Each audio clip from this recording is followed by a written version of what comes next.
خلیلزاد هم د پاکستان پر ضد د طالبانو خبره ومنله. وایي د داعش مرکزونه پکې جوړ شوي ده. چې د پاکستاني پوځ په اړه نور څه ویلي، نور جزئیات هم دلته وګورئ او چینل هم سبسکرایب کړئ.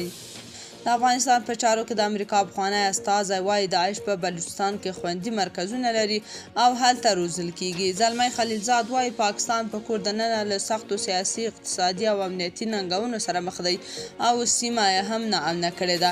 د افغانستان او سیمې په چارو کې د امریکا پخوانی استازي زلمی خلیلزاد چهارشنبې د وږي 21 په ایکس پاڼه د پاکستان د وروستي سیاسي او امنیتي وضعیت په اړه لیکلي چې د دغه هیواد په بلوچستان ایالت کې داعش وسلواله ډله خوندي مرکزونه لري او هلته روزل کیږي. ښاغلي خلیلزاد د پاکستان د اوسني حکومت او امنیتي ادارو له لوري د پاکستان تحریک انصاف ګوند د 7 تنو غړو د نیولو په تړاو لیکلي چې پاکستاني ځواکونه اوس ان سیاسي مخالفان هم نیسي. په پاکستان کې له جنرال عاصم منیر څخه چې په اصل کې حکومت هم چلوي ناهیلي زیاته شوې چې په دې سره ولسي اعتراضونه پراخ شوي. بلوچستان کې ناامني زیاته شوې او هلته داعش ډله په کرارۍ سره راټولیږي او روزنه ترلاسه کوي. دغه بېثباتي په سیمه کې ترهګرۍ ته لاره هواروي. هغه وایي د پاکستان اقتصاد لا هم د پیسو له نړیوال صندوق خړوبېږي او په دغه هیواد کې ناسم حالت به په نورو تکیه لا زیاته کړي.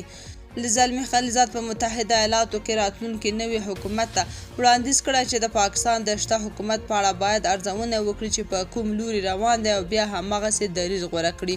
ښاغلی خلیلزاد د سپټمبر 11 په پلمه ټویټ کې د پاکستان د بد امنیتي، سیاسي او اقتصادي وضعیت په اړه څرګندونې داسې مهال کوي چې په خیبر پښتونخوا او بلوچستان کې ناامني تر پخوا ډیره شوې او د حکومت په وړاندې اعتراضونه په پراخېدو دي. تر دې وړاندې طالبانو هم بار بار ویلي و چې بلوچستان کې د داعشیانو مرکزونه شتون لري. د خیبر پښتونخوا په لکي مروت، بنو، باجوړ او دیره اسماعیل خان کې پولیسو په احتجاج لاس پورې کړی او په خپلو سیمو کې له پاکستاني پوځ غوښتي چې د دوی له سیمو ووځي او دوی په خپلواک ډول د خپلو سیمو امن وساتي.